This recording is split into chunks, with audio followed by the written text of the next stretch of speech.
When we were talking about loops earlier, we mentioned that with this code, it will ask us to input an integer, or rather a number above 5. But if we input a letter instead, it gave us an error message. So error handling is how we go about handling these errors and making sure that we don't get these error messages. Instead, we're able to ask our user again for a new input. So what we're going to do is we're going to split this code out, and we're going to eliminate all of this because we don't need it anymore. And what we're going to do is we're going to put all of this inside of a try catch statement. So we're going to try to do all of this, and if we're not able to, we're going to catch an error, which we're going to call E. And what we need to do is to call this an exception called E. We'll just tab all of this across. In the event that we do get an error, we're going to just show an output message to our user, which will just be another J option pane.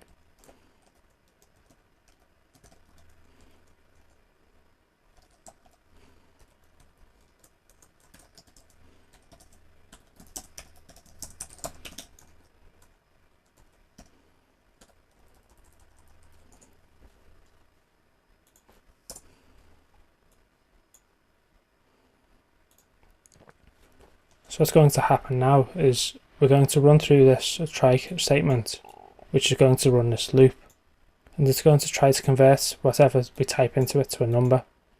If we didn't input a number, we're going to get an error, but rather than showing this error message, Java is going to hold on to that error. It's going to catch it, and it's going to show this message box instead.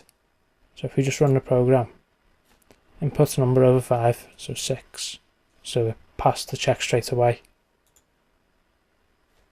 and input a number below 5 this time, and it's going to ask us to input another number. This time I'm going to input a letter,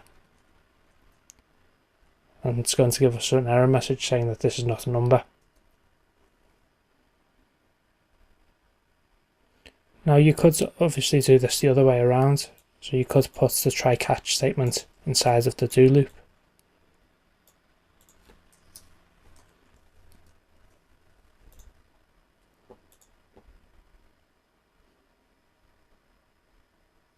So this is going to try to do this every time, but in order for us to do it properly, we're going to need to create a new variable, which is going to be an integer.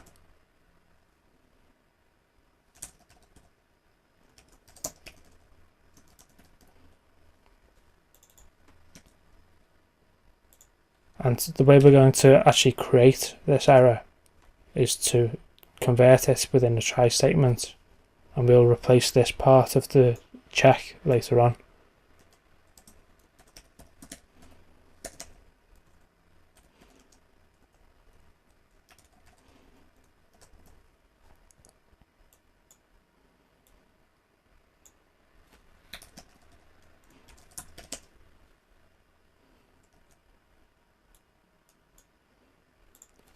In order to avoid us detecting this 0, we're also going to add an additional check, which is that the input number will not be 0.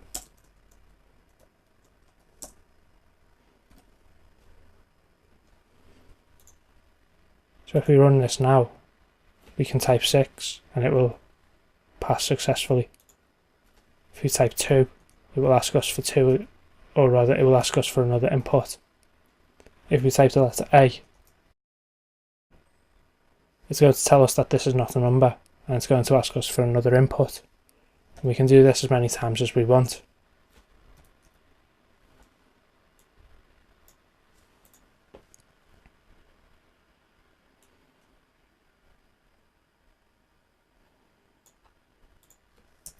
The next thing we covered in our lecture was throwing our own errors, our own exceptions.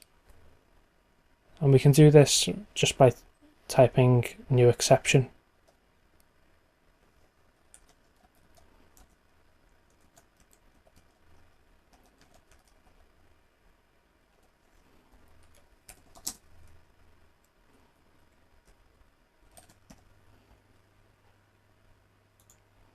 And this will always throw an exception no matter what.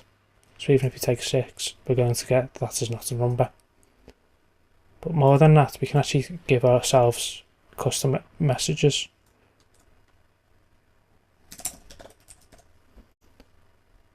And because we're passing this variable across as E, we can actually output that message.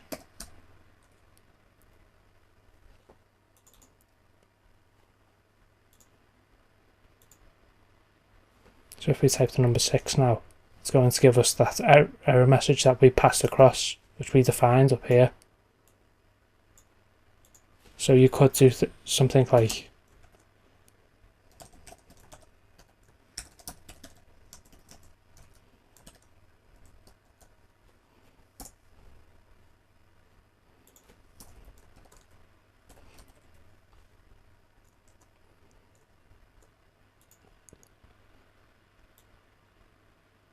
and this is going to throw an error if we input the number 15. If we didn't like the number 15 for some reason. But if we typed any other number, it will pass straight away. So there's a lot that you can do with exceptions, including creating your own entirely customized exceptions from scratch.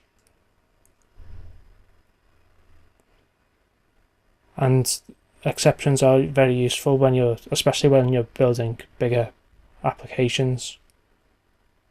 They're not very useful in this context because there's obviously not that much going on.